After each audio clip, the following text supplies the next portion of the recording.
প্রিয় দর্শক মণ্ডলী, আপনাদের সবাইকে আমন্ত্রণ জানাচ্ছি ডিবেট ফর ডেমোক্রেসি আয়োজিত আমাদের আজকের পাবলিক পার্লামেন্ট বিতর্ক প্রতিযোগিতার আয়োজনে। আজকে আমরা কথা বলবো IMF এর ঋণ ছাড় ও উন্নয়ন সহযোগিতার আস্থা নিয়ে এই ছায়া সংসদের দুটি শিক্ষা প্রতিষ্ঠানের বিতার্কিকদের বক্তব্য আলোকে তাদের বক্তব্য। এতে প্রতিযোগিতায় সরকারি দল হিসেবে অংশগ্রহণ করছে প্রেসিডেন্সি ইউনিভার্সিটি এবং বিরোধী দল হিসেবে অংশগ্রহণ করছে সরকারি শহীদ সরওয়ার্দী কলেজ। এবার আমি পরিচয় করে দেব আমাদের আজকের এই ছায়া সংসদে যে 5 জন সম্মানিত বিচারক বিচার কার্য সম্পাদন করবেন তাদের সাথে। আমাদের সাথে সম্মানিত বিচারক হিসেবে রয়েছেন সাংবাদিক আরিফুজ্জামান মামুন, সাধারণ সম্পাদক diplomatic correspondent association of Bangladesh DCAB ও বিশেষ প্রতিনিধি দৈনিক আমাদের সময়। এরপরে রয়েছেন সাংবাদিক সুশান্ত সিনহা, অর্থনৈতিক বিষয়ক সাংবাদিক ও বিশেষ প্রতিনিধি 71 টেলিভিশন। এরপরে রয়েছেন অধ্যাপক আবু মোহাম্মদ রইস, লেখক, বিতর্ক সংগঠক ও নাট্যকার। পরবর্তী বিচারক ডক্টর SM মোর্শেদ, সাবেক বিতার্কিক ও উন্নয়ন যোগাযোগ বিশেষজ্ঞ। সর্বশেষ বিচারক সাংবাদিক ইকবাল আহসান, বিশেষ প্রতিনিধি চ্যানেল 24। সম্মানিত বিচারক মণ্ডলী যে সকল বিষয়ের উপর নম্বর প্রদান করবে তা হলো প্রস্তাব, কৌশল ও দলীয় অবস্থান ব্যাখ্যা 5, উপস্থাপনা 5, তথ্য প্রদান 5, উচ্চারণ ও বাচনভঙ্গি 5, যুক্তি প্রয়োগ 5 এবং পয়েন্ট মোকাবেলায় 5 নম্বর প্রদান করবেন আজকের সম্মানিত বিচারকগণ। বিতর্ক অনুষ্ঠানটি পর্যবেক্ষণ করে আমাদের আজকের এই ছায়া সংসদে সম্মানিত বক্তাদের বক্তব্য আলোকে বক্তব্য প্রদান করবার জন্য প্রধান অতিথি হিসেবে উপস্থিত রয়েছেন ইনভেস্টমেন্ট কর্পোরেশন অব বাংলাদেশ ICBর সম্মানিত চেয়ারম্যান ও বিশিষ্ট অর্থনীতিবিদ অধ্যাপক আবু আহমেদ। আমরা আমাদের আজকের সম্মানিত প্রধান অতিথি বিশিষ্ট অর্থনীতিবিদ অধ্যাপক আবু আহমেদ স্যারকে সবাই জোরে তালি দিয়ে অভিনন্দন জানাই। আমরা আমাদের আজকের যে প্রধান অতিথি অধ্যাপক আবু আহমেদ স্যারের বক্তব্য শুনবো আয়োজনের একেবারে শেষে। তবে জানিয়ে রাখি প্রত্যেক বক্তা বক্তব্য প্রদান করবার জন্য মোট 4 মিনিট সময় পাবে। এক্ষেত্রে 3 মিনিটের সতর্ক সংকেত এবং 4 মিনিটের চূড়ান্ত সংকেত ধ্বনিত হবে। এছাড়া প্রতি দল থেকে দলনেতারা আরও অতিরিক্ত 2 মিনিট সময় পাবে যুক্তি খণ্ডনের জন্য। এক্ষেত্রে 1.5 মিনিটের সতর্ক সংকেত এবং 2 মিনিটের চূড়ান্ত সংকেত দেওয়া হবে। শুরু করছে আমাদের এই ছায়া সংসদ। আজকে যে প্রস্তাবের বিষয়টি সেটি হচ্ছে IMF এর ঋণ ছাড় হওয়াতেই উন্নয়ন সহযোগিতার আস্থা বৃদ্ধি পাবে। আমি এই প্রস্তাবটি উত্থাপন করবার জন্য আজকে ছায়া সংসদের মাননীয় প্রধানমন্ত্রী তথা সংসদ নেতা উম্মে হাবিবা বৈশাখীকে আহ্বান জানাচ্ছি। মাননীয় স্পিকার, বর্তমানে আমরা বাংলাদেশের এমন একটি প্রেক্ষাপটে দাঁড়িয়ে কথা বলছি যেখানে কয়েক মাস আগে গণঅভ্যুত্থানে একটি দেশের পুরো জাতি শপথ নেয় দেশের সংস্কারের। আর এই সংস্কারের মূল দাবি ছিল যে দেশটির সামাজিক, রাজনৈতিক ও অর্থনৈতিক সংস্কার। গণঅভ্যুত্থানের কয়েক মাস পর আজ আমরা যখন বাংলাদেশের প্রেক্ষাপটে এসে সামাজিক ও রাজনৈতিক ক্ষেত্রে কিছুটা সংস্কার দেখতে পাচ্ছি, এরকম একটি প্রেক্ষাপটে দাঁড়িয়ে আজকের সংসদে আপনার অনুমতি সাপেক্ষে আমরা যে প্রস্তাবটি উত্থাপন করতে যাচ্ছি তা হলো IMF এর ঋণ ছাড় হওয়ায় উন্নয়ন সহযোগিতার মধ্যে আস্থা বৃদ্ধি পাবে। আজ প্রস্তাবে যে গুরুত্বপূর্ণ প্রবন্ধগুলো সংজ্ঞায়নের দাবি রাখে সেগুলো হচ্ছে IMF এর ঋণ ছাড় ও উন্নয়ন সহযোগিতার আস্থা। প্রথমে আসি IMF কি। IMF একটি বৈশ্বিক অর্থনৈতিক প্রতিষ্ঠান যা বিভিন্ন দেশের অর্থনীতিকে মূল্যায়ন করে এবং দেশের অগ্রগতির জন্য ধাপে ধাপে ঋণ দিয়ে সহায়তা করে। এতে করে যে দেশটি সংকটে থাকে সে দেশটি এগিয়ে যেতে সাহায্য পায় এবং এগিয়ে দাঁড়াতে সাহস করে। মাননীয় স্পিকার, বাংলাদেশের প্রেক্ষাপটে আসা যাক।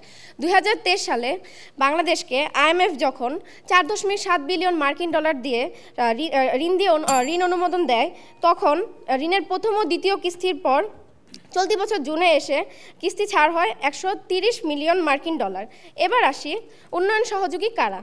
উন্নয়ন সহযোগী বলতে বোঝায় এমন দেশ ও আন্তর্জাতিক সংস্থা যারা আর্থিক, কারিগরি ও নীতিগত সহায়তার মাধ্যমে একটি দেশকে এগিয়ে নেয়।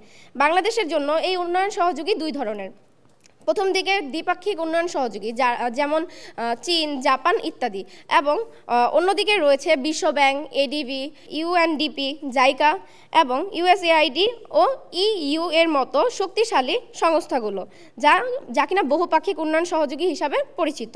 মাননীয় স্পিকার, বর্তমান প্রেক্ষাপটে আমরা যে অর্থনৈতিক সংস্কারের কথা বলছি সেটির জন্য এই উন্নয়ন সহযোগিতার আস্থা কেন প্রয়োজন, IMF এর ঋণ ছাড় এবং এসব সহযোগিতার আস্থা কিভাবে বৃদ্ধি করবে। প্রথমত, মাননীয় স্পিকার, আমরা জানি বাংলাদেশের অনেক বড় অবকাঠামোগত প্রকল্পের সামাজিক নিরাপত্তা কর্মসূচি ও বাজেট সহায়তার একটি বড় অংশ আন্তর্জাতিক উন্নয়ন সদস্যদের অর্থায়নে চলে। আর এই অর্থায়ন অব্যাহত রাখতে হলে আস্থা অত্যন্ত জরুরি। আমরা দেখছি 2019 সহ বিগত সালগুলোতে বাংলাদেশের অর্থনৈতিক কিছু অস্থিতিশীলতা উন্নয়ন সহযোগীদের সরাসরি অনুদান কমিয়েছে। এ কারণে বৈদেশিক মুদ্রার অভাব দেখা দিয়েছে, যা আমদানি ও মুদ্রাস্ফীতি বাড়িয়েছে। দ্বিতীয়ত, উন্নয়ন সহযোগিতার আস্থা বিনিয়োগের মনস্তত্ত্বের প্রভাব ফেলে। তখন তারা মনে করে বাংলাদেশ একটি ক্রেডিট ওয়ার্দি দেশ এবং যে দেশ নিজের প্রতিশ্রুতি রক্ষা করতে সক্ষম, পরিকল্পনা মাফিক চলতে সক্ষম এবং সুশাসন চর্চা করে। মানদণ্ড বজায় রাখে। তৃতীয়ত, উন্নয়ন সহযোগিতার আস্থা থাকলে কি হয়? উন্নয়ন সহযোগিতার আস্থা থাকলে একটি দেশের বিনিয়োগের কোনো সমস্যা হয় না। যেমন বাংলাদেশ ক্রেডিট রেটিং উন্নত হয় যদি উন্নয়ন সহযোগিতার আস্থা থাকে, যা ভবিষ্যতে বন্ড ইস্যু, বৈদেশিক বিনিয়োগ পাওয়ার ক্ষেত্রে সুবিধাজনক ভূমিকা রাখে। চতুর্থত, উন্নয়ন সহযোগীরা শুধু অর্থ দেয় না, বরং তারা অর্থনৈতিক প্রশাসনের সহায়তা করে। তাদের আস্থা থাকলে আরও গভীরভাবে অংশগ্রহণ করে উন্নয়ন সহযোগীরা এবং দীর্ঘমেয়াদী উন্নয়নেও সহায়ক হয়। মাননীয় স্পিকার, IMF থেকে ঋণ পেতে সাধারণত বাজেট ঘাটতি কমানো, সরাসরি ব্যয় নিয়ন্ত্রণ, মুদ্রাস্ফীতি নিয়ন্ত্রণ সহ কঠোর অর্থনৈতিক শর্ত মানতে হয়, যা সহজ কোনো বিষয় না। তবে এই অর্থনৈতিক শর্তগুলো মেনে চললে অর্থনীতি স্বচ্ছ ও স্থিতিশীল হয়, যা উন্নয়ন সহযোগিতার আস্থার কারণ। দ্বিতীয়ত, IMF-এর ঋণের মাধ্যমে বৈদেশিক মুদ্রার ঘাটতিও পূরণ হয়, যার ফলে দেশের মুদ্রার মানের তত্ত্বাবধান ও স্থিতিশীলতা আসে। উন্নয়ন সহযোগিতা সেক্ষেত্রে বিশ্বাস করে যে বাংলাদেশের অর্থনৈতিক সংকট থেকে বেরিয়ে আসছে। এটা বাংলাদেশের জন্য একটি গ্রিন সিগন্যাল। তৃতীয়ত, IMF-এর সাথে সমঝোতা থাকলে আন্তর্জাতিক বিনিয়োগকারী এবং অন্যান্য উন্নয়ন সহযোগীরা বাংলাদেশকে আরও বিশ্বাসযোগ্য দেশ হিসাবে দেখে, যা আমাদের জন্য একটি খুবই গর্বের বিষয়। চতুর্থত, IMF-এর শর্তের অংশ হিসাবে বাজেট ব্যবস্থাপনা, কর সংগ্রহ, আর্থিক নীতি সংস্কার ইত্যাদি কার্যক্রম শুরু হয়। এগুলো দেশের দীর্ঘমেয়াদী অর্থনৈতিক উন্নয়নের সহায়ক হয়, যা উন্নয়ন সহযোগীদের আস্থা বাড়ায়।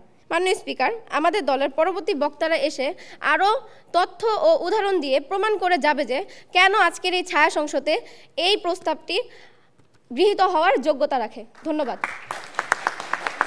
ধন্যবাদ। ছায়া সংসদের মাননীয় প্রধানমন্ত্রী তথা সংসদ উম্মে হাবিবা বৈশাখীকে। এই পর্যায়ে আহ্বান জানাচ্ছি এই ছায়া সংসদের মাননীয় বিরোধী নেতা আশিকা জান্নাতকে তার বক্তব্য প্রদান করবার জন্য। ঋণ নয়, সম্ভাবনার মাধ্যমেই আস্থা তৈরি করতে হয়। ধন্যবাদ মাননীয় সভাপতি, আজকের এই মহান মঞ্চে আমাকে কথা বলার সুযোগ করে দেওয়ার জন্য। মাননীয় সভাপতি, আজকে সরকার দল কর্তৃক উত্থাপিত প্রস্তাবটি হলো IMF-এর ঋণ ছাড় হওয়াতে উন্নয়ন সহযোগীদের আস্থা বৃদ্ধি পাবে। মাননীয় স্পিকার, অত্যন্ত যুক্তিসঙ্গত কারণে বলছি, এটি একটি সম্পূর্ণ ভ্রান্ত ধারণা। IMF-এর ঋণ একটি জরুরি অবস্থা মোকাবেলার জন্য হতে পারে, তবে এটি কোনো আস্থার বিষয় নয়। মাননীয় স্পিকার, একটু লক্ষ্য করুন যে IMF-এর ঋণের দ্বারস্থ হওয়া মানে আন্তর্জাতিকভাবে নিজেদের স্বীকৃতি দেওয়া যে আমরা দেউলিয়া হয়ে গেছি, অথবা মাননীয় স্পিকার অর্থনৈতিক সংকটে আছি, যেটি কিনা মাননীয় স্পিকার সম্পূর্ণ ভ্রান্ত ধারণা। মাননীয় স্পিকার, এর ফলে উন্নয়ন সহযোগীরা বিনিয়োগের ক্ষেত্রে নিরুৎসাহিত হয়ে পড়ে। স্বাভাবিকভাবেই ফল আসার সম্ভাবনা না থাকলে আমরা গাছ লাগাই না। মাননীয় স্পিকার একটু লক্ষ্য করুন যে তাই সহযোগীদের উৎসাহিত করতে আমাদের দেশের সম্ভাবনাগুলো তুলে ধরতে হবে। আমরা ঋণের বোঝা নিয়ে বসে আছি সেটি দেখালে হবে না। মাননীয় স্পিকার, এক্ষেত্রে IMF-এর ঋণ নয়, সহযোগীদের আস্থা বাড়াতে আমাদের বিকল্প কিছু ব্যবস্থা গ্রহণ করতে হবে। যেমন মাননীয় স্পিকার, উইকিপিডিয়া বলছে বাংলাদেশে রয়েছে কয়েকশো বিলিয়ন ডলারের প্রাকৃতিক সম্পদ। এগুলো সঠিক ব্যবস্থাপনা ও ব্যবহার আমরা করতে পারি। মাননীয় স্পিকার, এরপর একটু লক্ষ্য করুন যে 2009 থেকে 2024 সাল পর্যন্ত শেখ হাসিনার আমলে বাংলাদেশ থেকে পাচার হয়েছে 240 বিলিয়ন বা 28 লাখ কোটি টাকা। অর্থাৎ মাননীয় স্পিকার, এগুলো যদি আমরা ফিরিয়ে আনতে পারি, মাননীয় স্পিকার এরপর একটু ব্যাখ্যা করছি যে আমাদের পর্যটন খাতগুলো যদি আমরা সংস্কার করতে পারি, তাহলে সেখানে মাননীয় স্পিকার আমরা প্রচুর বৈদেশিক মুদ্রা অর্জন করতে পারবো। মাননীয় স্পিকার, এরপর মাননীয় স্পিকার একটু লক্ষ্য করুন যে গত 6 বছরে বাংলাদেশে 21.99 বিলিয়ন মার্কিন ডলার রেমিটেন্স এসেছে।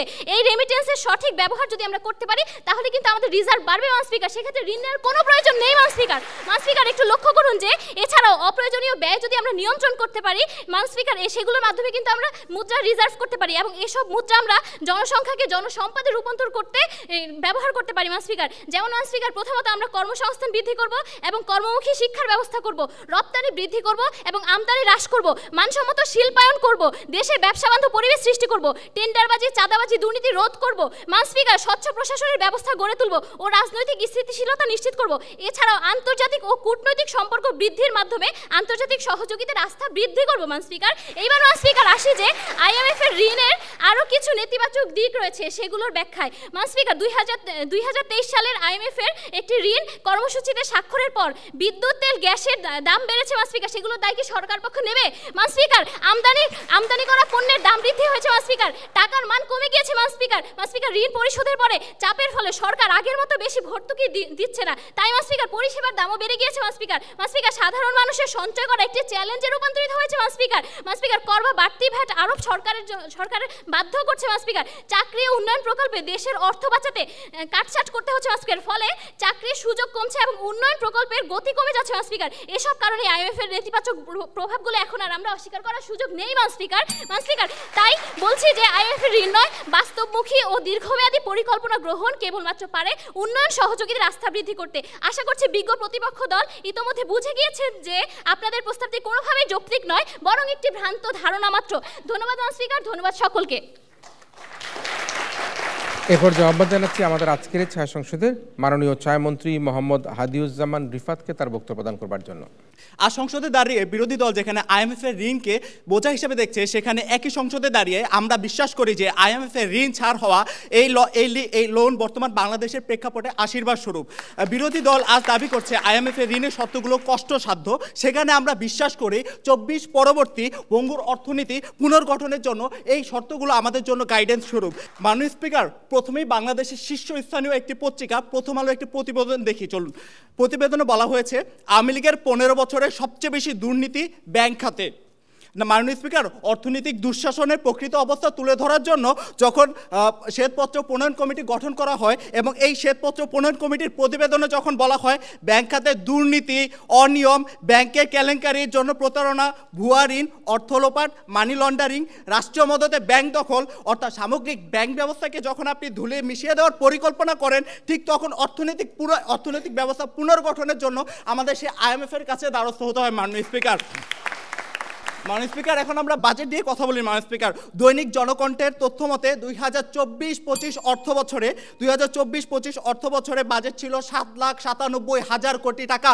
সেখানে 2025-26 অর্থ বছরে 7,000 কোটি টাকা কমিয়ে বাজেট করা হয়েছে 7,90,000 কোটি টাকা।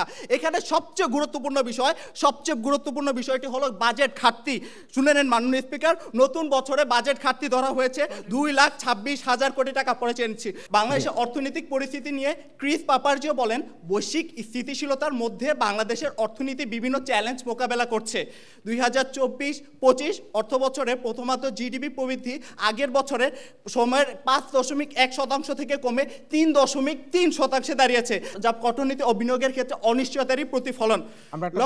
প্রশ্নটি করুন। মাননীয় মন্ত্রী, আপনি বলে গেলেন যে আপনারা IMF এর ঋণের মাধ্যমে সম্ভাবনার দ্বার খুলে দেবেন, কিন্তু মাননীয় মন্ত্রী, আপনি যদি আজকে পাচার অর্থগুলো ফিরিয়ে আনেন তাহলেই কিন্তু ঋণ আর নেওয়ার প্রয়োজন হচ্ছে না। সেখানে পাচার অর্থ ফিরিয়ে না এনে আপনি কেন চাচ্ছেন যে আমরা আরো ঋণের দ্বারগ্রস্ত হব? মাননীয় মন্ত্রী, এই স্টেপ অলরেডি নেওয়া হয়েছে। এছাড়াও লক্ষ্য করুন, আমি পুরো ব্যাখ্যাটা দিয়ে যাচ্ছি।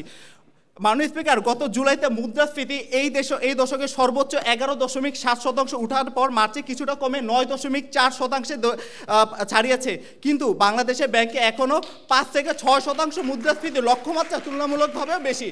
ঠিক এই কারণে মাননীয় স্পিকার অর্থনীতির এই তালমাটাল অবস্থা থেকে পরিত্রাণের জন্যই IMF এর থেকে আর্থিক, নীতিগত, পরামর্শগত সহায়তা একান্ত প্রয়োজন। মাননীয় স্পিকার, আমরা মেনে নিচ্ছি IMF এর ঋণ শর্তের কারণে বাংলাদেশের স্বল্পমেয়াদে সাধারণ মানুষের জন্য কিছুটা চাপ বাড়বে, কিন্তু দীর্ঘমেয়াদের কথা ভাবেন মাননীয় স্পিকার। দীর্ঘমেয়াদে অর্থনৈতিক স্থিতিশীলতা ও বৈদেশিক বিনিয়োগের সম্ভাবনা খুলে দেবে এই IMF এর ঋণ। লক্ষ্য করুন মাননীয় স্পিকার, IMF এর ঋণ ছাড়ের পরেই বিশ্বব্যাংক, ADB, জাপান, OPEC ফান্ড বাংলাদেশে অতিরিক্ত $2 বিলিয়ন বাজেটে সহায়তা দিবে বলে তারা প্রস্তাব দিয়েছে।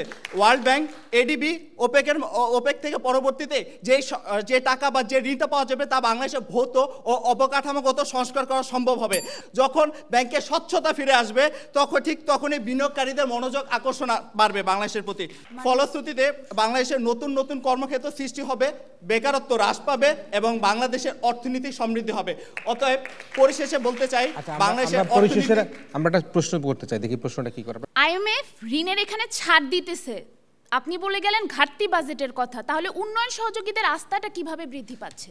দেখুন, বাংলাদেশের বাজেটে কিন্তু ইতিমধ্যে অনেক ঘাটতি আছে, এই জিনিসটা আপনাকে খেয়াল রাখতে হবে। বাংলাদেশের বাজেটে ইতিমধ্যে অনেক ঘাটতি আছে, অনেক উন্নয়ন প্রকল্প কিন্তু আমরা হাতে নিতে পারছি না। বিদেশে বিনিয়োগ আসলে আমাদের দেশে ভৌত অবকাঠামো যখন উন্নত না, তখন বিনিয়োগকারীরা বাংলাদেশে বিনিয়োগ করতে স্বাচ্ছন্দ্য বোধ করছেন না।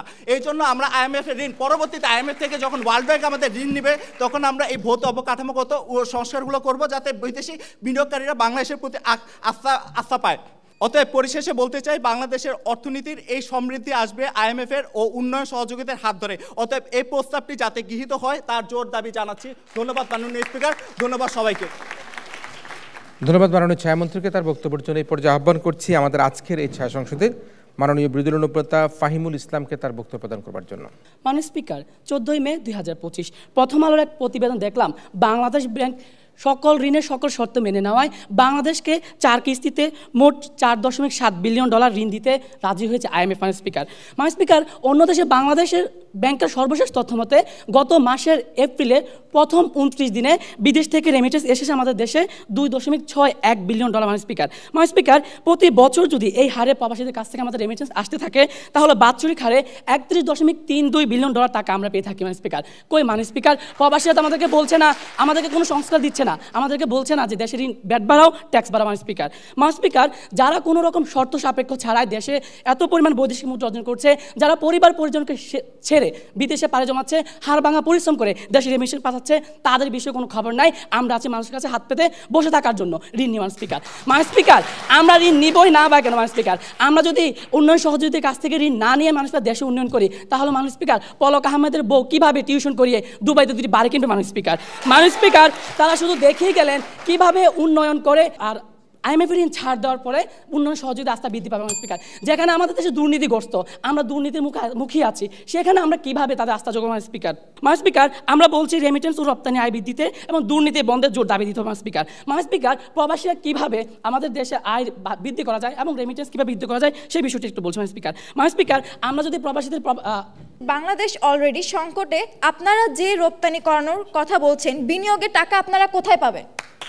বিনিয়োগের টাকা আমাদের দেশে অসংখ্য খাত রয়েছে, পর্যটন খাত রয়েছে, সেবা খাত রয়েছে, যে সকল খাত থেকে আমরা বিনিয়োগ করে এখান থেকে আমরা বিনিয়োগের টাকা পাইতে পারি। মাননীয় স্পিকার, আমরা বলে যাচ্ছি প্রবাসীদের রেমিটেন্স প্রভাব বৃদ্ধির জন্য আমরা হুন্ডির বদলে ব্যাংক চ্যানেল চালু করতে পারি। মাননীয় স্পিকার, কৃষি খাত, গার্মেন্টস খাত এবং স্বাস্থ্যসেবা খাত, ওষুধ খাতের শিল্প বাড়িয়ে মাননীয় স্পিকার আমরা প্রচুর পরিমাণে বৈদেশিক মুদ্রা রিজার্ভ করতে পারি। মাননীয় স্পিকার, কিছুদিন আগে দেখেছি আমরা নার্সিং শিক্ষার্থীরা 6 ঘন্টা ধরে শাহবাগ অবরোধ করে রেখেছেন। মাননীয় স্পিকার, এই নার্সিং শিক্ষার্থীদের যদি আমরা কেরালা ফিনিফারের মতো উচ্চতর প্রশিক্ষণ এবং টেকনিক্যালি দক্ষ করার মাধ্যমে যদি তাদেরকে আমরা বিদেশে রপ্তানি করতে পারি, সেখান থেকে কিন্তু আমাদের প্রচুর পরিমাণ বৈদেশিক মুদ্রা আসতে পারে। মাননীয় স্পিকার, আমরা দেখেছি বাংলাদেশে একসময় উন্নয়ন সহযোগীদের কাছ থেকে ঋণ নিতে। মাননীয় স্পিকার, সেই ঋণ নিয়ে কোন খাতে কিভাবে কোথায় সংস্কার করেছে সেই বিষয়ে নামগন্ধ নাই, উল্টা নিজেদের অর্থের ভান্ডার ভারী করেছে বিদেশে টাকা পাচার করে। মাননীয় স্পিকার, যার ফলে কি হয়েছে, ক্ষমতাচ্যুত হওয়ার পরে দরবেশ থেকে দাড়ি ছাঁটাই করে পালিয়ে যেতে বাধ্য হয়েছে সদর গার্ডে। মাননীয় স্পিকার, আমরা বৈষম্যের বিরুদ্ধে লড়াই করেছি, আমাদের দেশে বৈষম্য না থাকে সেই বিরুদ্ধে আমরা লড়াই করেছি। আমরা দেখেছি আমাদের দেশে কোনো রকম বৈষম্য না থাকে। আমরা একটা নতুন বাংলাদেশ গড়ার স্বপ্ন দেখি। আমাদের এই বাংলাদেশ থাকবে অন্যের কাছে হাত পেতে নয়। আমরা এখন স্বপ্ন দেখি আমরা হাত না পেতে আমরা কিভাবে অন্য সহযোগিতা হয়ে কাজ করতে পারি।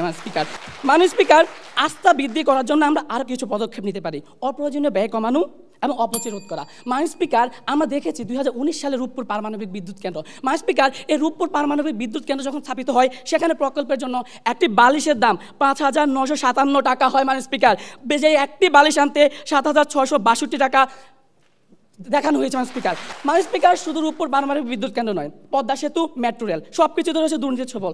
এই সুন্দর চাকচিক্যের মাঝে আমাদের দেশের মানুষ ভাতে মরছে। মাননীয় স্পিকার, দৈনন্দিন দ্রব্য সামগ্রীর দাম বৃদ্ধি পাচ্ছে।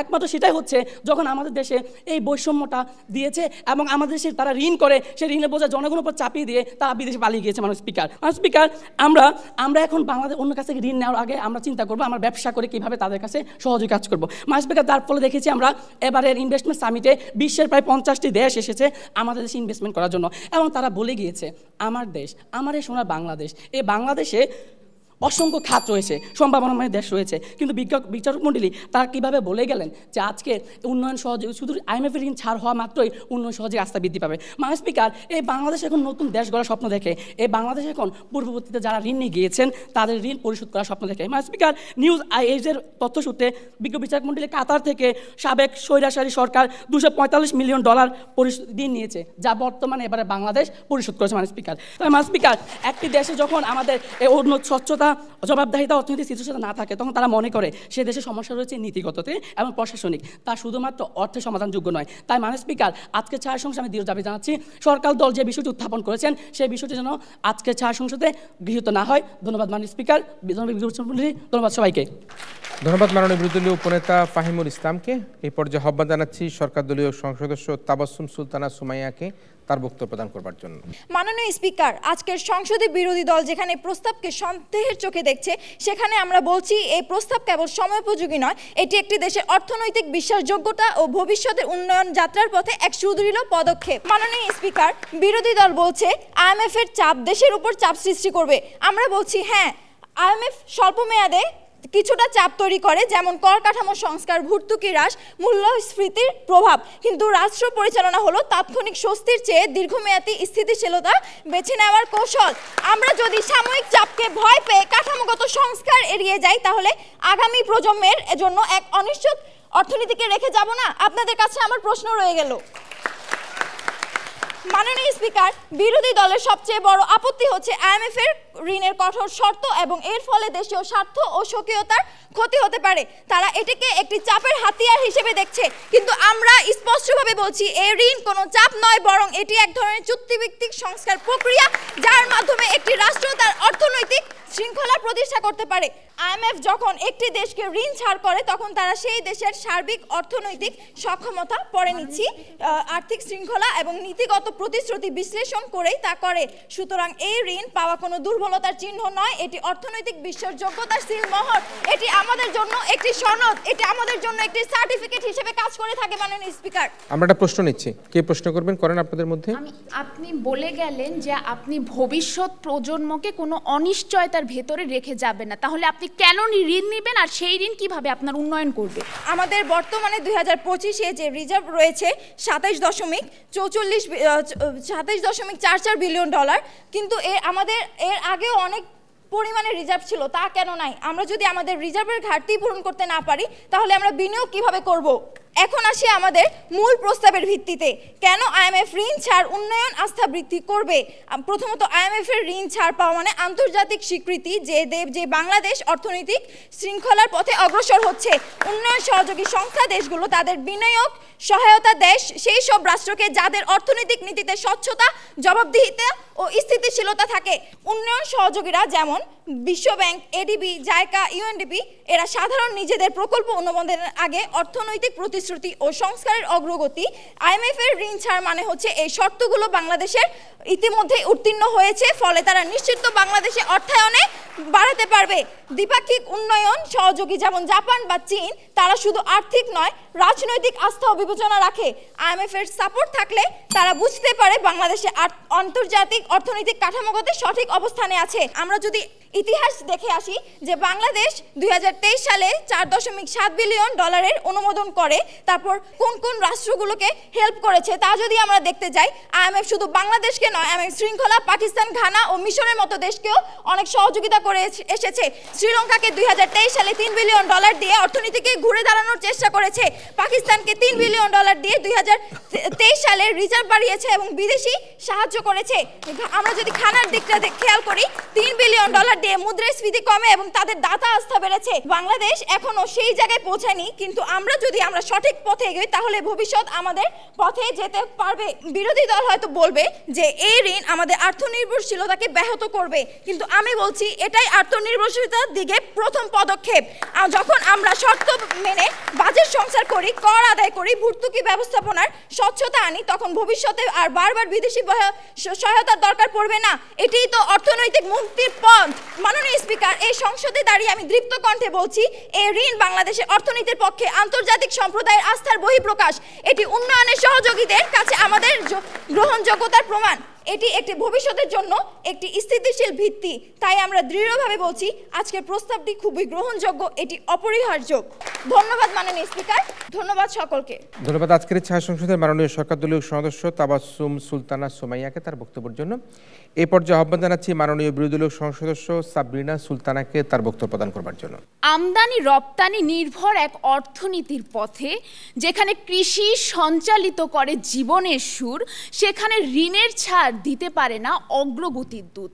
মাননীয় স্পিকার, ঋণের ছাড় যখন একটি দেশের অর্থনীতির অবকাঠামো দুর্বল দুর্বলতার বহিঃপ্রকাশ, তখন প্রধানমন্ত্রী কর্তৃক উত্থাপিত প্রস্তাবটি সম্পূর্ণরূপে প্রত্যাখ্যান করছি।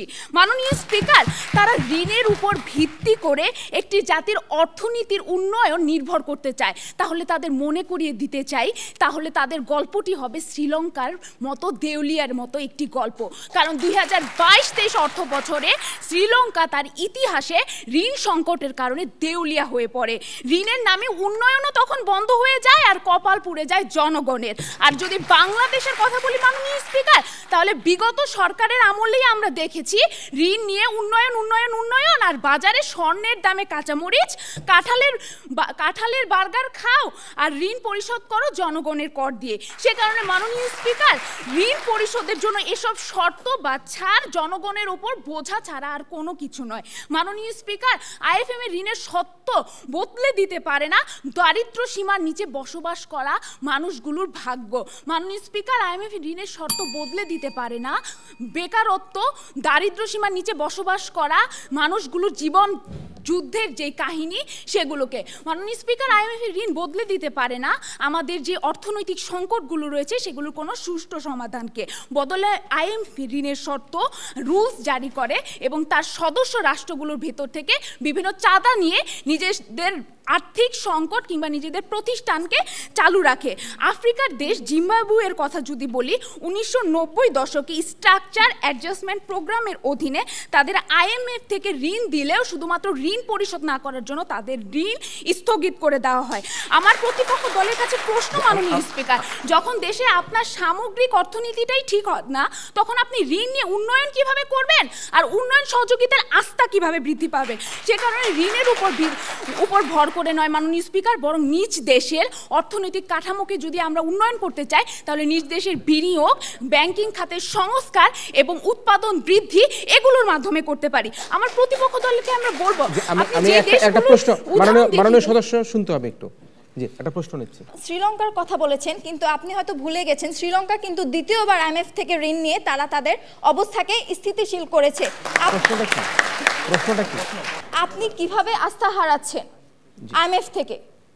আস্থা হারাচ্ছি কারণ এ কারণে শ্রীলঙ্কা যখন ঋণ নিয়েছিল সে ঋণ পরিশোধ না করার কারণে দেউলিয়া হয়ে গেছে, আর শ্রীলঙ্কার সরকার এই ঋণ পরিশোধ করতে পারেনি এবং বিশ্ব ব্যাংক তাদেরকে উন্নয়ন সহযোগিতার জন্য কোনো আস্থা অর্জন করতে পারেনি। সেজন্য পরবর্তীতে বিশ্ব ব্যাংক শ্রীলঙ্কাকে ঋণ নেওয়ার জন্য স্থগিত করে দিয়েছে। ধন্যবাদ। সে কারণে মাননীয় স্পিকার, আমি আমার প্রতিপক্ষ দলের বন্ধুদেরকে বলবো, আপনারা যদি উন্নয়ন চান তাহলে চীনের দিকে তাকান। চীন কিভাবে তার জনশক্তিকে দক্ষ করে এবং কারিগরি জ্ঞানকে কাজে লাগিয়ে নিজের দেশের উৎপাদন বৃদ্ধি করেছে, বিনিয়োগ করেছে, আমদানি রপ্তানি নির্ভর অর্থনীতি গড়ে তুলেছে। সে কারণে বাংলাদেশের মার্কেটে এখনো মেড ইন চায়না নামক শব্দটার দখলে। আপনি যদি দেশের উন্নয়নই করতে চান তাহলে জাপানের দিকে তাকান। জাপান 2025 সালে বসবাস করেও 2050 সালে বসবাস করে। আপনি যদি দেশের উন্নয়নই করতে চান তাহলে বিশ্বের সবচেয়ে বড় অর্থনীতি আমেরিকার দিকে তাকান। আপনি যদি টাকার মানকে বৃদ্ধি করতে চান তাহলে ডলারের দিকে তাকান। ডলার কিন্তু কখনো ঋণের উপর ভিত্তি করে দেশের 1 নম্বর নয়। মাননীয় স্পিকার, আপনি যদি টাকার মানকে বৃদ্ধি করতে চান তাহলে আপনার দেশের যে শ্রম আছে, উৎপাদন শক্তি আছে, বিভিন্ন খাতগুলো রয়েছে সেগুলোকে কাজে লাগাতে হবে। মাননীয় স্পিকার, যখন পদ্মা সেতু নির্মাণ করার কাজ করা হয়, বাংলাদেশের সরকার বিশ্ব ব্যাংকের কাছ থেকে ঋণ চেয়েছিল, কিন্তু দেশে মুদ্রাস্ফীতি, আর্থিক সংকট ইত্যাদি পরিবহন করার কারণে বিশ্ব ব্যাংক তখন রাজি হয়নি।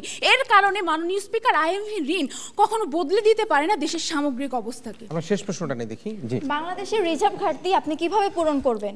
বাংলাদেশের রিজার্ভ ঘাটতি আমি দেশের জনগোষ্ঠীকে জনশক্তিতে পরিণত করে তাদের দ্বারা উৎপাদন বৃদ্ধি করে আমাদের যে কৃষি, পাট, ইলিশ এগুলো রয়েছে এগুলো বিভিন্ন দেশে বিনিয়োগ করে আমদানি রপ্তানির মাধ্যমে আমি আমার দেশকে উন্নয়ন কিংবা অর্থনীতিতে একটি আস্থাশীল জায়গা তৈরি করব।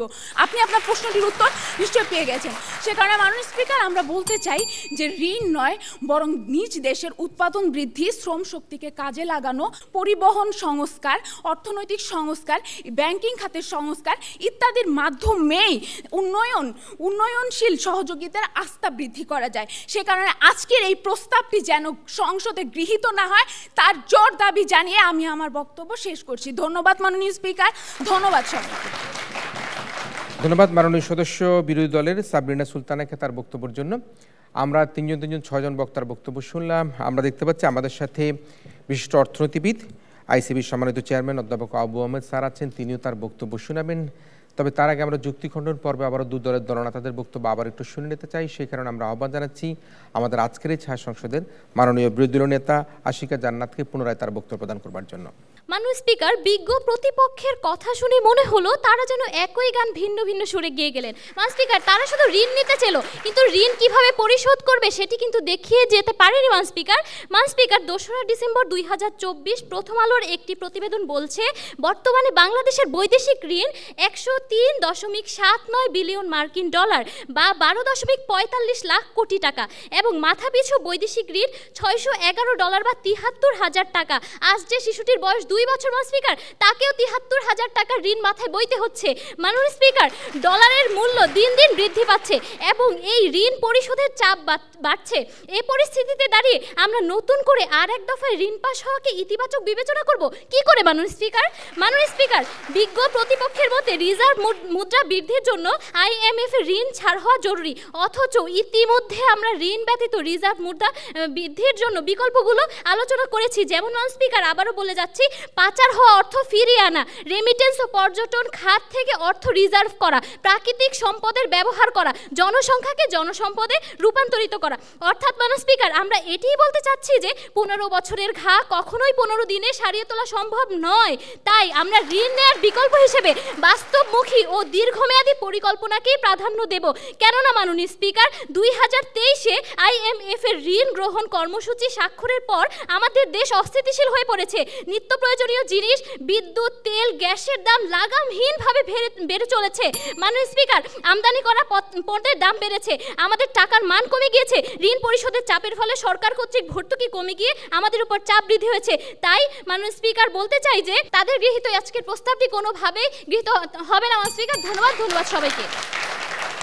ধন্যবাদ মাননীয় বিরোধী দলীয় নেতাকে যুক্তি খণ্ডন পর্বে তার বক্তব্য প্রদান করবার জন্য। এই পর্যায়ে ওয়াইন্ড আপ সেশনে সবশেষে বক্তব্য প্রদানের আহ্বান জানাচ্ছি আজকের এই ছায়া সংসদের মাননীয় প্রধানমন্ত্রী তথা সংসদ নেতা উম্মা হাবিবা বৈশাখীকে। উন্নয়নের যে সকল খাতগুলো মাধ্যমে ঋণ পরিশোধ করতে আমরা সক্ষম হচ্ছি সেগুলোর মধ্যে হচ্ছে কৃষি খাত, ঠিক আছে। তারপরও আমাদের মধ্যে রিজার্ভ ঘাটতি রয়েই গেল। আর IMF এর ঋণ যে প্রয়োজন নাই বলে বিপক্ষ দল এত বারবার জোর গলায় বলছে, IMF এর ঋণ যদি আমরা নাই নেই তাহলে আমরা দেশের উন্নয়নের জন্য যে অবকাঠামো তৈরি করতে যাব সেখানে তো আমাদের জনগণের উপর চাপ সৃষ্টি হবে। আমরা তো দেশের সরকার, আমরা তো চাই না জনগণের উপর চাপ সৃষ্টি হোক। আর IMF থেকে ঋণ না পেলে উন্নয়ন সহযোগীরা কখনোই আস্থা পাবে না একটি দেশকে ঋণ দিতে। আর আমার বিপক্ষ দল যে বলে গেল শ্রীলঙ্কার কথা, তারা এটা স্বীকার করছে না। শুধু শ্রীলঙ্কা নয়, উন্নত দেশ যেমন আয়ারল্যান্ড, গ্রিসও কিন্তু IMF থেকে ঋণ নিয়েছে। কই, তারা তো দেউলিয়া হয়নি, তারা তো দেশকে সঠিক পথে এগিয়ে নিচ্ছে। আমাদের আজকের যে আলোচ্য বিষয় সেটা কি নিয়ে? সেটা হচ্ছে IMF এর ঋণ ছাড় হওয়াতে উন্নয়ন সহযোগীদের আস্থা বাড়বে। IMF এর যদি ঋণই ছাড় না হয় উন্নয়ন সহযোগীদের আস্থা আসবে কোথা থেকে? উন্নয়ন সহযোগী কারা? তারা কি জানে? উন্নয়ন সহযোগী হচ্ছে তারাই যারা একটি দেশকে অর্থনৈতিকভাবে উন্নয়নে সাহায্য করে, যেমন ADB, জাইকা, UNDP, EU এর মতো বিভিন্ন সংস্থা আছে যেগুলোর বিশ্লেষণ আমি এবং আমার দ্বিতীয় বক্তা তৃতীয় বক্তাও দিয়ে গেছে। তারা কি কান খুলে সে কথা শুনেনি? তারা কি তখন বুঝেনি যে আমরা কি বলেছি? আপনি যে স্বৈরাচার সরকারের কথা বলেছিলেন, আপনি কি ভুলে গেছেন যে আমরা এখন 24-এর প্রেক্ষাপটে আছি? আমরা 24-এর পরবর্তী কথা নিয়ে ভাবছি, আমরা তো 24-এর আগের কথা নিয়ে ভাবছি না। তো বর্তমানে আমরা যে সংকট আছি এই সংকট থেকে উদ্ধার করতে তো আমাদের IMF এর প্রয়োজন আছে। অতএব পরিশেষে আমি মাননীয় স্পিকারকে এটাই বলতে চাই যে আজকে আমাদের যে প্রস্তাবটি সেটা গ্রহণযোগ্যতা রাখে। ধন্যবাদ মাননীয় স্পিকার, ধন্যবাদ সবাইকে। ধন্যবাদ আজকের ছায়া সংসদে মাননীয় সংসদ নেতা তথা প্রধানমন্ত্রীকে তার বক্তব্য প্রদান করে ওয়াইন্ড আপ সেশনে আজকের এই সংসদের সমাপ্তি টানবার জন্য। আমরা এমন একটা সময় IMF এর ঋণ নিয়ে কথা বলছি, তখন আমাদের ঋণের ছাড় নিয়ে নানা রকম শর্ত আরোপের কথা হচ্ছিল এবং শর্ত আরোপ করার পর যখন আমরা পূরণ করতে পারছি না বাংলাদেশ, তখন কিন্তু আমাদেরকে এই ঋণের চতুর্থ পঞ্চম কিস্তি যেটি ছাড় করা হয়েছে। আগামী জুন মাসের মধ্যে আমরা আশা করছি বাংলাদেশের 1.30 বিলিয়ন ডলারের যে IMF এর ঋণ ছাড় সেটি আমরা হয়তো হাতে পেয়ে যাব। আমরা কখন এই ঋণটি গ্রহণ করেছিলাম? বিগত সরকারের আমলে 2023 সালের 30শে জানুয়ারি আমরা IMF এর সাথে দেশের যখন অর্থনৈতিক অবস্থা খুবই ভঙ্গুর, সেই ভঙ্গুর অবস্থাকে মোকাবেলা করবার জন্য বিগত সরকার 4.70 বিলিয়ন ডলারের যে IMF এর সাথে ঋণ চুক্তি করে থাকে এবং সেই চুক্তির নানা রকম শর্ত, নানা রকম তাদের চাহিদা সেগুলি পূরণ করবার পরেই কিন্তু আমরা ধীরে ধীরে আমাদের এই ঋণগুলো পেয়ে থাকছি। আমাদের পূর্বের কিস্তির থেকে IMF 2.31 বিলিয়ন ডলার ছাড় পেয়েছি আমরা এবং আমাদের বাকি রয়েছে 2.29 $39 বিলিয়ন। সব মিলিয়ে $4.70 আমরা সেই ঋণ আমরা IMF থেকে পাবো বলে টোটালি আমরা আশা করছি। আমরা বিভিন্ন ধরনের সংস্কার, পরামর্শ, শর্ত পরিবর্তন এগুলি করার পরে কিন্তু IMF থেকে লোন পাই, এবং সে কারণে আমরা এই লোনকে কিন্তু প্রতীকী অর্থে একটা সার্টিফিকেট হিসেবে মনে করে থাকি। এই লোনকে আমরা মনে করে থাকি IMF এর লোন হচ্ছে কি এমন একটি লোন যে লোনটি পেলে আমরা আমাদের যে অর্থনৈতিক যে সংস্কার হয়েছে, আমাদের দেশের সুশাসন যে কায়েম হয়েছে, সেটাকে আমরা নানা জায়গায় নানা সময় আমরা এটাকে একটা বিজ্ঞাপন হিসেবে ব্যবহার করতে পারি। কিন্তু একটা প্রশ্ন সেটা হচ্ছে যে আমরা যে IMF এর লোন পেলেই কি আমাদেরকে উন্নয়ন সহযোগিতার লোন দিয়ে দিবে, নাকি তারা দেখবে আমাদের দেশে গণতন্ত্র আছে কিনা, অধিক গণতন্ত্র আছে কিনা, আমাদের ভোটাধিকার আছে কিনা, আমাদের স্বচ্ছতা জবাবদিহিতা আছে কিনা, আমাদের দুর্নীতি দূর হয়েছে কিনা, আমাদের যে বিভিন্ন প্রাতিষ্ঠানিক কাঠামোগুলো সেই প্রাতিষ্ঠানিক কাঠামোগুলো যে ভেঙে গিয়েছে সেগুলিকে আমাদের ঠিকমতো পুনরায় আমরা সঠিকভাবে চালু করতে পারছি কিনা। শুধুমাত্র IMF এর লোন পেলেই যে আমরা লোন পেয়ে যাব অন্য দাতা সংস্থার কাছ থেকে, সেটি কিন্তু একেবারেই সঠিক নয়। তবে আমাদের এই IMF এর লোন পাওয়ার ধারাবাহিকতা আমরা দেখতে পেয়েছি, সেটা হচ্ছে গিয়ে আমাদেরকে আরও অন্য উন্নয়ন সংস্থাগুলো তারা লোন দিয়েছে। আমরা দেখি $2.20 বিলিয়ন বাজেট সহায়তা কিন্তু আমরা ইতিমধ্যেই পেতে যাচ্ছি। সেটা কারা কারা দিচ্ছে? বিশ্বব্যাংক, ADB, জাইকা, OPEC, IFC এর মতো উন্নয়ন সংস্থাগুলো আমাদেরকে লোন দিচ্ছে, এবং আমরা দেখেছি বিশ্বব্যাংকও $500 মিলিয়ন ঋণের যে দেওয়ার প্রতিশ্রুতি সেটাও তারা ছাড় করার কথা বলেছে।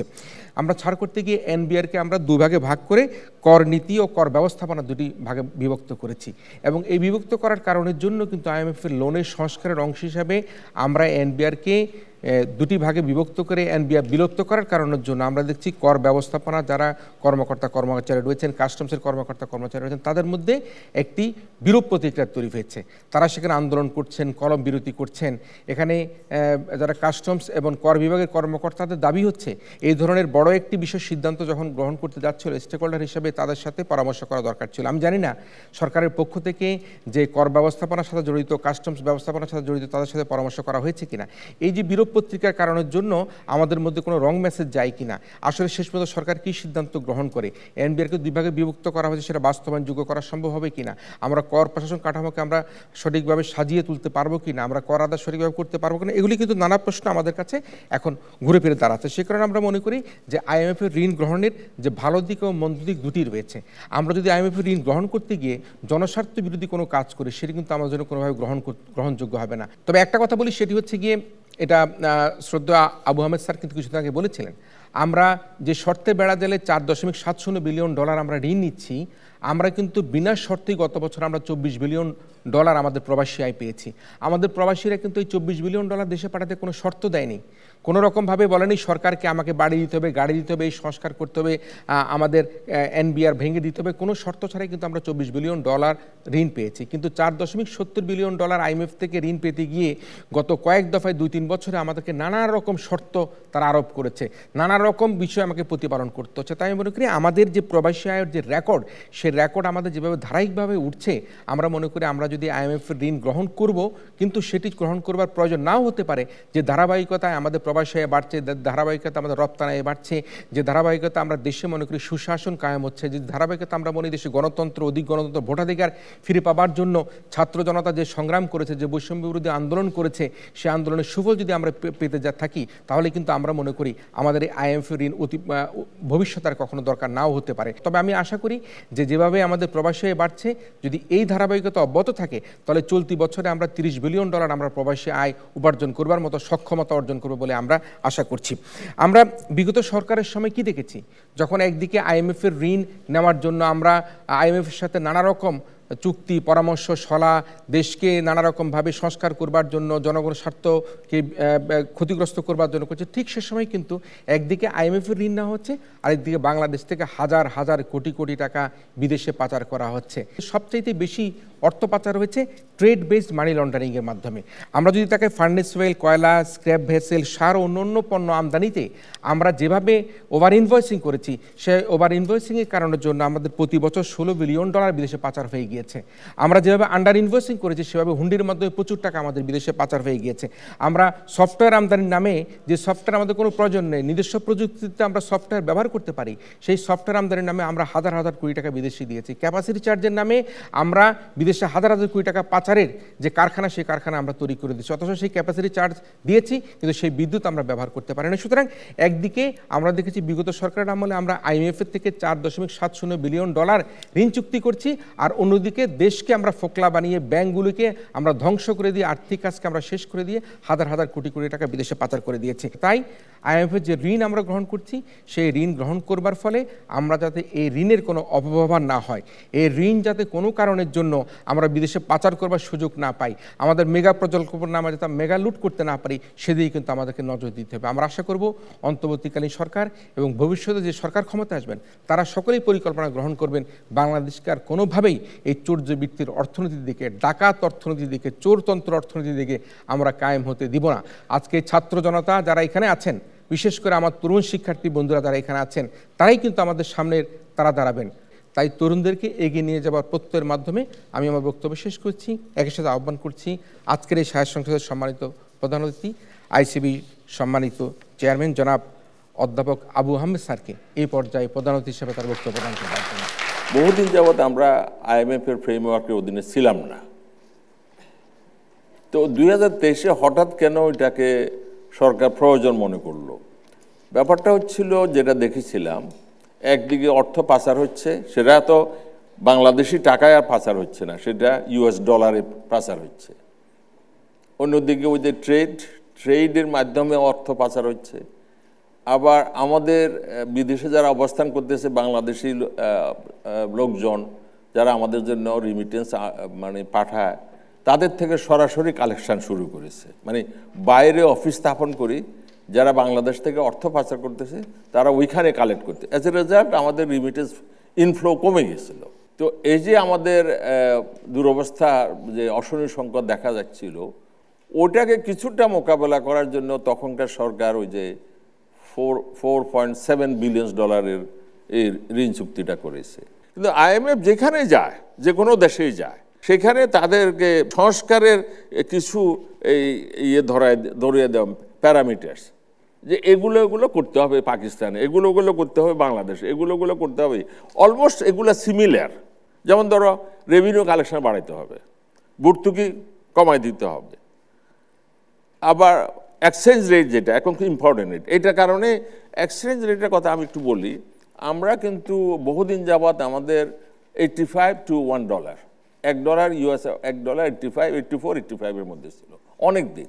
তারপরে এটা ওই যে আমাদের যখন ফরেন এক্সচেঞ্জ রিজার্ভ কমতে শুরু করলো, চারিদিকে একটা মানে অনিশ্চয়তা আসা শুরু করলো, তখন এটা হয়ে গেল $90 পার ডলার, তারপরে $100, তারপরে $110, তারপরে $117, তারপরে ফাইনালি $122। এখন যেটা পার US ডলার $122 প্লাস মানে 98 ইত্যাদি ব্যাংকগুলো কেনাবেচা করে।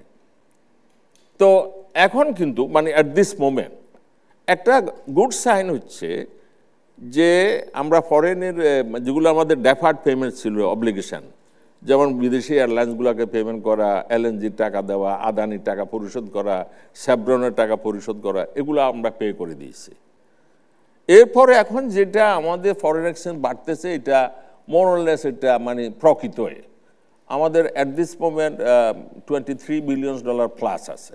আমরা আশা করতেছি বাই জুন এন্ড এটা আরও বাড়বে। তো সেই দিক দিয়ে ওই যে ক্রান্তিকাল আমরা মানে পার করতেছিলাম 2023-এ, সেটার থেকে সেই কন্ডিশন এখন আমাদের নাই। সবার একটু স্মরণ থাকা দরকার, এই কয়েকদিন আগের ঘটনা, বাংলাদেশের ministry of finance, Bangladesh bank বলতেছিল যে আমরা বাজার ভিত্তিক মানে মার্কেট ড্রিভেন এক্সচেঞ্জ রেট বলে যেটাকে, মানে ডিমান্ড সাপ্লাই ভিত্তিতে ফরেন এক্সচেঞ্জ মার্কেটটা পুরোপুরি মুক্ত থাকবে, ডিমান্ড সাপ্লাই ভিত্তিতে টাকা ডলারের মানে হার রেশিওটা মানে বেচা কেনার হারটা নির্ধারিত হবে মার্কেট প্লেসে। এইটা Bangladesh bank was hesitant, ministry of finance was hesitant. IMF-এর এই শর্তটা মানার জন্য বাংলাদেশ তৈরি ছিল না। বাংলাদেশে আর্গুমেন্ট হচ্ছিল যে আমরা যে $122 ক্রলিং পেগিং বলেন এইটাই অনেকটা মার্কেট ড্রিভেন, প্রকৃত মার্কেটে যেটা হতে পারতো সেটার কাছাকাছি। সুতরাং আমাদেরকে টোটালি খুলে দিতে হবে ডিমান্ড সাইড। আমাদের এখানে ম্যানিপুলেশন হতে পারে, হোর্ডিং হতে পারে, ভেস্টেড ইন্টারেস্ট, আবার আমাদের এখানে একটা হ্যাভক ক্রিয়েট করতে পারে ফরেন এক্সচেঞ্জকে অ্যাকুমুলেট করি।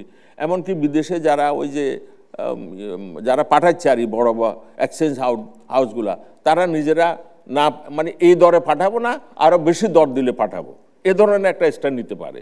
তো একটা কথা এখানে সবাই জানা উচিত যে এক্সচেঞ্জ হাউসগুলা যারা কালেক্ট করতেছে আমাদের ওই যে রিমিটেন্স যোদ্ধাদের থেকে, তাদেরও ধরে রাখলে তাদেরও কস্ট একটা আছে। কারণ এখানে যদি 122 টাকার বেশি যদি কেউ না দিতে চায় কোনো ব্যাংক বা কোনো ইম্পোর্টার, তো তারা কতদিন ধরে রাখবে ওইখানে। এটা একটা সুবিধা আছে যে আমরা এখন 122 টাকা দিচ্ছি। এটা একটা সময় যদি আমাদের টাকা মানে পার্চেসিং পাওয়ার যদি স্ট্রেংথেন হয় বা আমাদের ফরেন এক্সচেঞ্জ রিজার্ভ যদি বৃদ্ধি পেতে থাকে, তাহলে আমরা হয়তো 119 টাকায় পেয়ে যেতে পারি পার ডলার, 120 টাকায় পেয়ে যেতে। That will give you a good signal for the economy. আমরা আশা করতেছি আমাদের টাকা মূল্য হারাবে না। আমরা যে দর আছে এই দর বা এর থেকে ভালো মানে কম দামে আমাদের ডলার কিনতে পারি, তখন এটা আমাদের পক্ষে আসবে।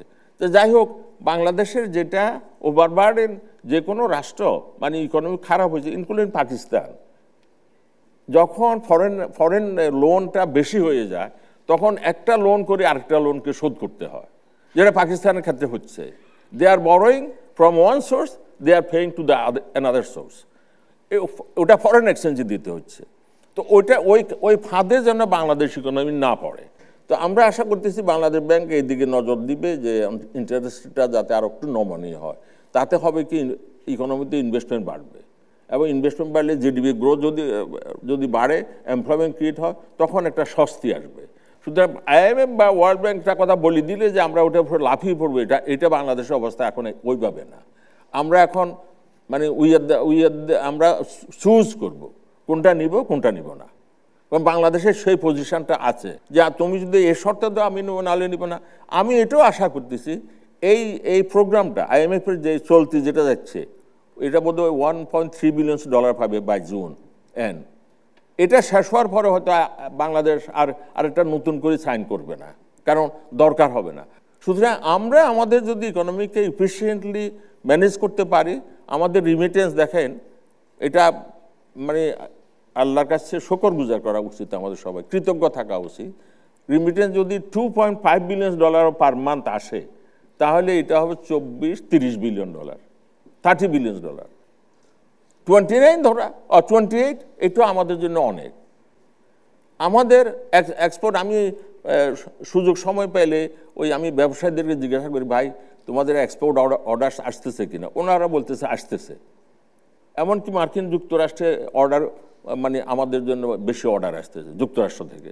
তো this are the good sign for the economy. হ্যাঁ, এগুলো যদি আমরা, তখন মূল্যস্ফীতি, আমাদের টাকা ভ্যালু মানে মূল্য গেইন করবে, এবং আমাদের ইকোনমি সম্বন্ধে একটা যদি সবাই আশাবাদ যদি পজিটিভ থাকে, তখন ইনশাল্লাহ আমরা খুব ভালো করব সামনের দিনগুলোতে।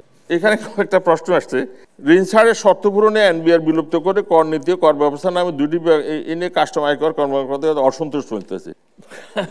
এটা সবাই, আমার কাছে মনে হয় শিক্ষিত লোক সবাই NBR এর যারা 2 ভাগ 3 ভাগ হয়ে তারা কি জানি প্রতিবাদ করতেছে।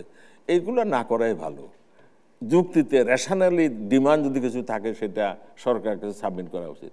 তারা যদি ওই যে একটা ট্রেড ইউনিয়নের মতো বিহেভ করে, শিক্ষিত অফিসার, হায়ার লেভেলের অফিসার, এটা ঠিক না।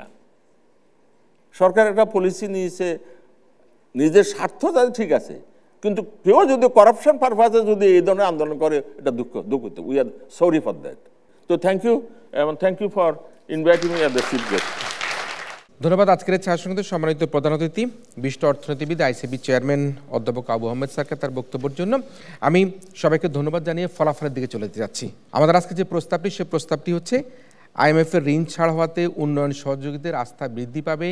যারা এই প্রস্তাবের পক্ষে আছেন তারা হাঁ বলুন। প্রস্তাবের পক্ষ দল হাঁ বলুন। প্রস্তাবের পক্ষ দল হাঁ বলুন। আর যারা প্রস্তাবের বিপক্ষে আছে তারা না বলুন। প্রস্তাবের বিপক্ষ দল না বলুন। প্রস্তাবের বিপক্ষ দল না বলুন। আমরা হ্যাঁ এবং না ভোট দুটাই পেয়েছি। IMF-এর ঋণ ছাড় আমাদের এবং বর্তমান বাস্তবতা, একই সাথে উন্নয়ন সহযোগীদের আস্থা, এই সব মিলিয়ে আজকের এই ছায়া সংসদে যে প্রস্তাবটি উত্থাপন করা হয়েছিল, আইএমএফের ঋণ ছাড় হওয়াতে উন্নয়ন সহযোগীদের আস্থা বৃদ্ধি পাবে, আজকের এই ছায়া সংসদে এই প্রস্তাবটি গৃহীত হয়নি। যেহেতু এই প্রস্তাবটি গৃহীত হয়নি, সে কারণে বলতে হচ্ছে আজকের এই ছায়া সংসদে না যুক্ত হয়েছে, না যুক্ত হয়েছে এবং না যুক্ত হয়েছে। না যুক্ত হওয়ার কারণে আমরা আমাদের এই প্রতিযোগিতার বিরোধী দল সরকারি শহীদ সোহরাওয়ার্দী কলেজকে বিজয়ী বলে ঘোষণা করছি। অভিনন্দন রইল সরকারি শহীদ সোহরাওয়ার্দী কলেজের বিতার্কিকদের, আরও বেশি অভিনন্দন প্রেসিডেন্সি ইউনিভার্সিটির বিতার্কিকদেরকে তাদের তথ্য দিয়ে আজকের এই ছায়া সংসদকে প্রাণবন্ত করে তুলবার জন্য। শুভ দর্শক মণ্ডলী, আপনারা এতক্ষণ টেলিভিশনের পর্দায় দেশে অথবা বিদেশে ডিবেট ফর ডেমোক্রেসি আয়োজিত এই ছায়া সংসদ দেখলেন। আপনাদের সবাইকে আগামী সংসদ দেখার আমন্ত্রণের মধ্যে দিয়ে আজকের মতো এই মক পার্লামেন্ট এখানেই শেষ করছি।